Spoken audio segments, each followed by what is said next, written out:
Thank you, Jeff. Now tonight, continuing coverage of a series of killings with disturbing revelations from a man behind bars for 3 murders in 2 local cities. Police caught up with BEALE IV, who's accused of killing his girlfriend, a man who became a father figure to him, and his cousin in separate incidents. He opened up to our Michelle Wolf at the Virginia Beach City Jail about these killings, and new tonight, Michelle tells us BEALE had a message for his son as he struggles with the consequences of these crimes. There's a lot to unpack here. In a matter of days, BEALE killed his girlfriend, a man who was like a father to him, and his cousin.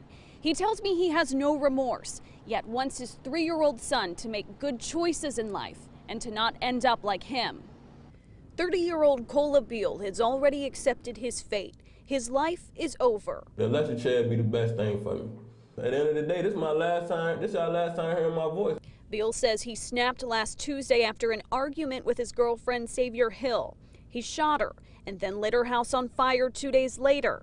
During that time, he also shot 73-year-old Clifton Baxter, a man he says was like a father to him, then fatally shooting his cousin Downing McClain in the head and in the back. Each person had a different reason why I did it.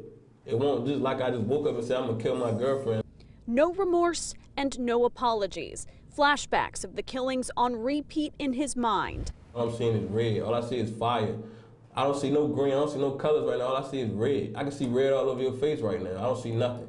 BEALE now following in his father BEALE III's footsteps. His father killed his stepmom in 2014, and he was devastated when he found out. I was locked up at the time when he did it. She was writing me all the time. She had wrote me in a letter, and at the end of the letter, she told me she knew she was about to go. Why? She said she felt it. She felt like she wasn't gonna be here no longer. She felt like it was almost close to the end. And that kind of hurt me, kind of like, damn, that was the only one really writing me when I was gone. I tried to keep from following in his footsteps. Are you satisfied with that? Are you at peace with that you became the same person your father was? Nah, hell no. Because now I got a son that I got a son now that I probably won't be able to talk to anymore. BEALE's final words, a message to his children.